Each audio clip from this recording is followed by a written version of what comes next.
I it's like I've been through a lot of things in my life, Yeah. like um, what I describe as psychosis, and uh, I have since a young age, like 17, uh, like a lot of depression. Yeah. Yeah. It's intense. Tense. Tense life it must have been. Lots of different experiences. Yes,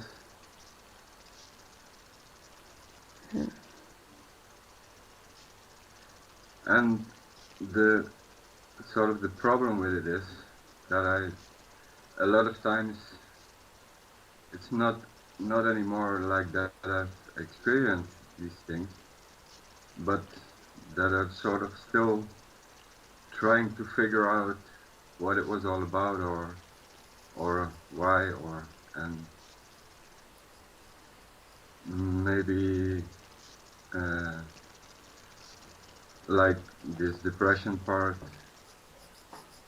is a part of this person that's like belongs to me in this life.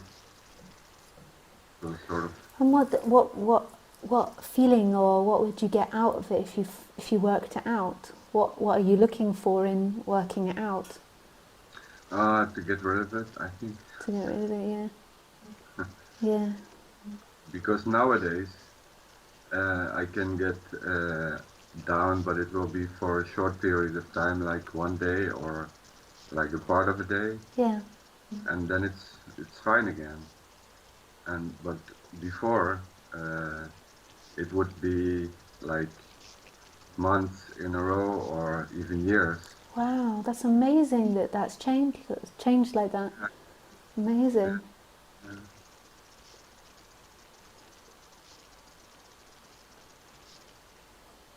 And at the moment, like I don't have uh, like these other experience, what I said, like psychosis, or but sometimes still memories come back from these periods, and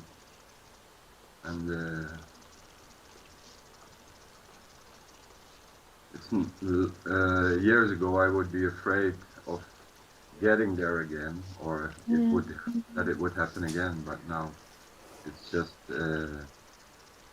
like it's like a remembrance of how I experienced it at that time. And the problem with these things is that they were so intense and so confusing that I cannot explain it because I didn't understand it myself at the moment Yeah. Yeah. that it happened. Yeah. But like after that, also my whole life changed, and the first psychosis was in 1994, so it's a long time ago. But it was such a intense experience for like I think 5 months or maybe 6 months. Yeah. Yeah. I can imagine.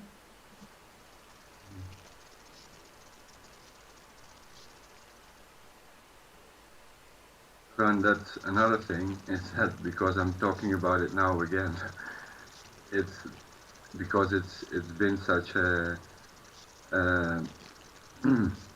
huge part of my life after that period to get to deal with that, and to like you get because I was hospitalized for a period of time, and years after that I've been in and out hospitals and institutions for sometimes, and you get all kind of diagnosis, Yeah. and the diagnosis change over the years. Yeah. So that makes it even more confusing and more hard for me as a person Yeah. who experience these things to deal with them. Yeah. If you get told, for example, that it's something uncurable, or you're how, mentally totally disturbed or something like that. And Really painful, I can imagine. uh, Yeah. but that's a lot better now, so I can also really enjoy life and laugh at funny sitcoms or whatever. Yeah, yeah. It must have been such an intense life. It's really like I really like respect your ability to be able to talk about it and to be so open about it, because I'm sure that it must have been immense pain. And there really is a freedom beyond the experience, that you aren't that you aren't that which has happened, and that you aren't that person. But I don't mean to dismiss what you're saying to me and dismiss your openness about it, Mm-hmm. because it must have been such an intense experience. And because I always recommend the opposite way, I don't think you'll ever be able to fully work out what happened and why it happened. And so I always recommend going back the other way, going back and feeling that comes up when you can't understand something, and that Mm-hmm. fear of not being able to understand something, that Mm-hmm. fear of that loss of control. Yeah.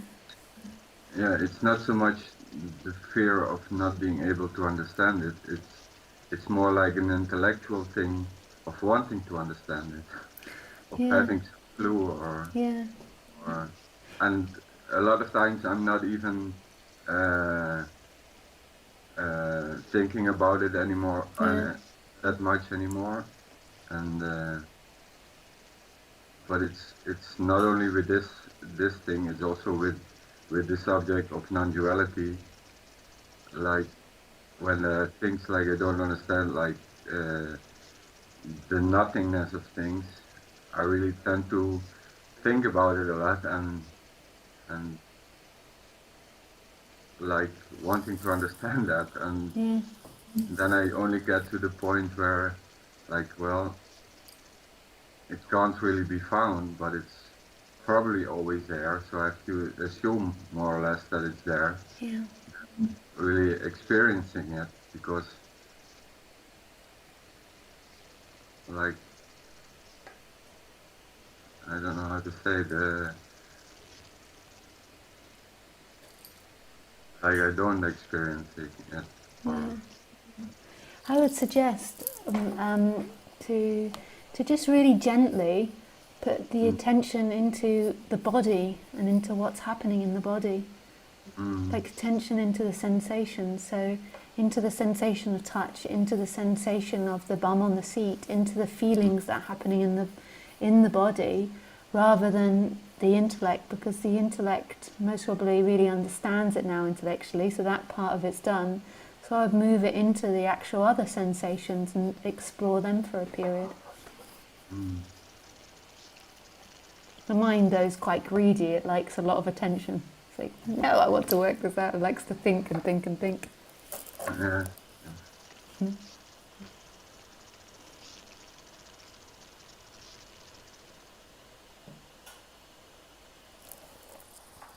And I'm really, in a way, also kind of a shy person, so I'm really proud of myself for calling you, and Yeah, because I was planning to do that for a long time already. yeah, nice.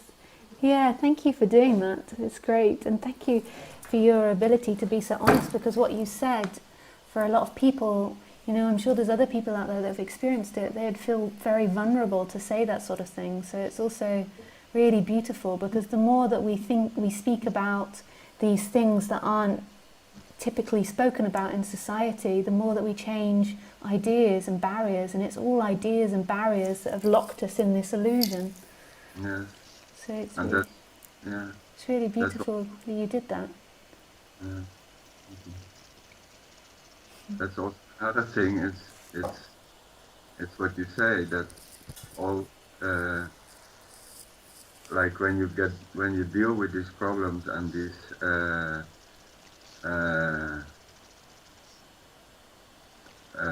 how you say that,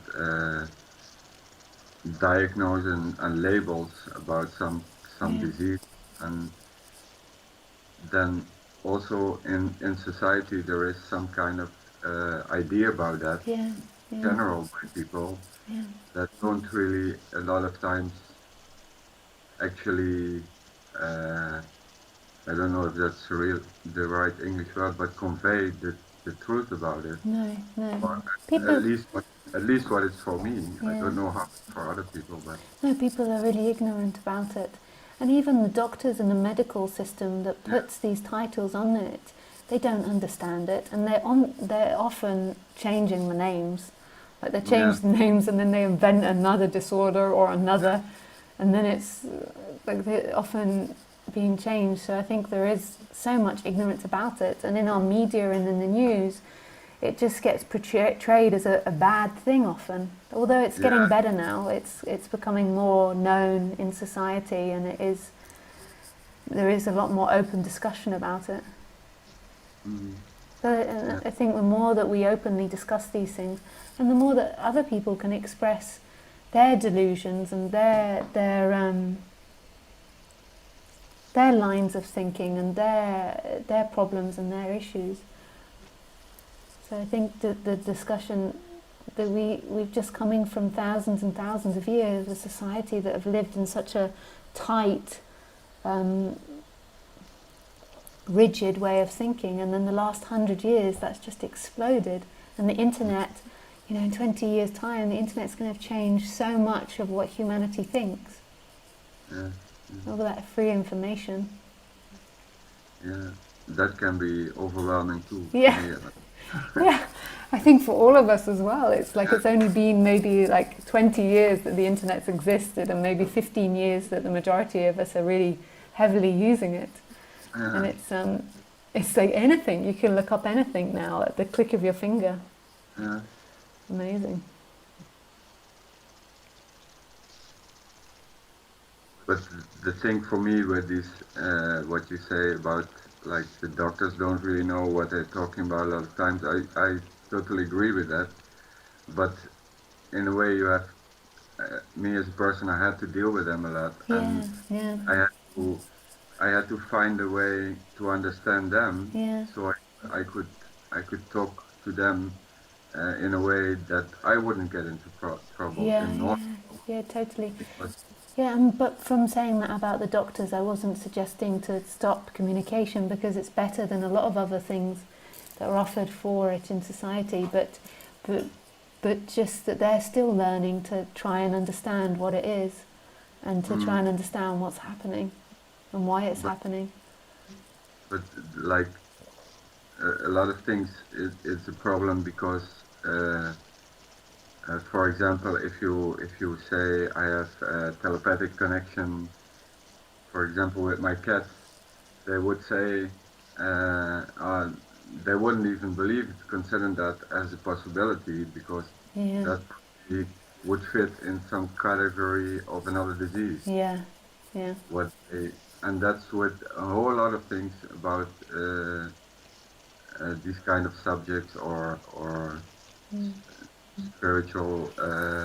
yeah. I wouldn't suggest saying to your doctor that there is nobody actually in the body on their subconscious. No, all these things you cannot say.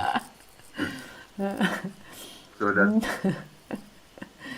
but then you get the anyway. I stopped my like talking to them or my treatment because I didn't want it. It was already such a long time and well, I have my own reasons for that anyway. Uh, but like for me, it gave me a lot of times a lot more work when I had to go there and speak to my doctor to think in advance what I was going to say and what I couldn't say because Yeah, my life is so different from how I think a lot of people experience their life, yeah, yeah, and so I get a lot of times the feeling or like this thing, like, am I lying now, or sometimes I have to lie because it wouldn't benefit me to tell the truth if I'm asked some kind of question. Um, Yeah. so, and it's the for me it left me with a lot of frustration and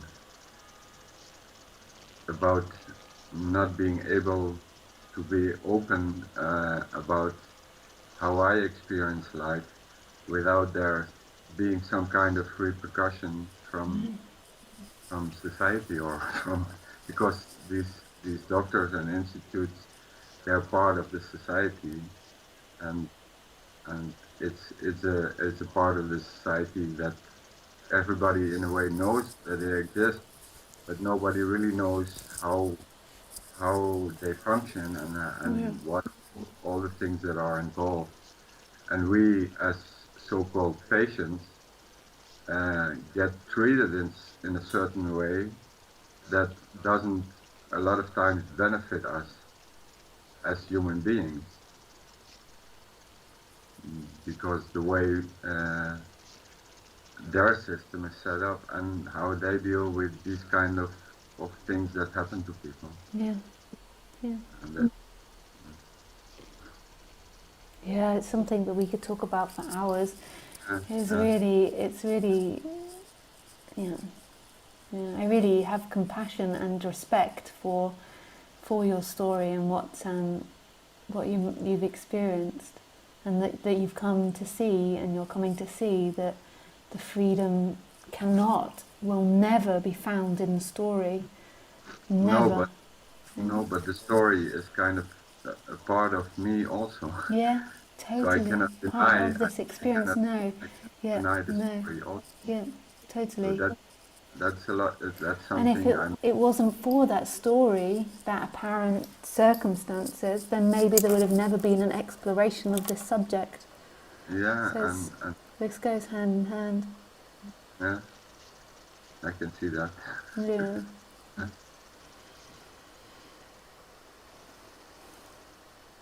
Nice. Well, thank you so much for calling in and being so brave. Thank you so Yeah, much. It was really thanks lovely to meet you. for listening and talking about it. With pleasure. And okay, Yeah. thank you. Thank you. Bye.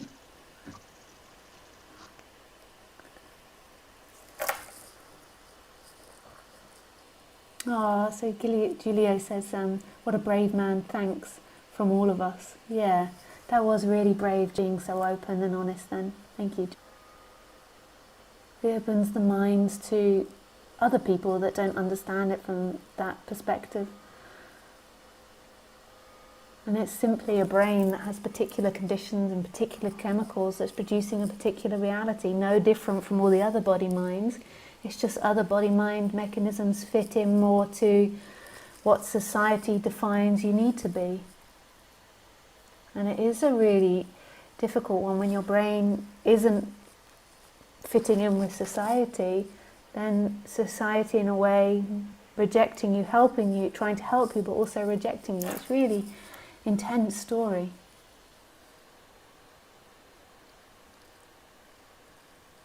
This is from Wolfgang. I'm so deeply touched by this talk, this brave guy, his openness. I'm really glad that he managed this today to call you and to feel your empathy, your presence and love and humour. Thank you both.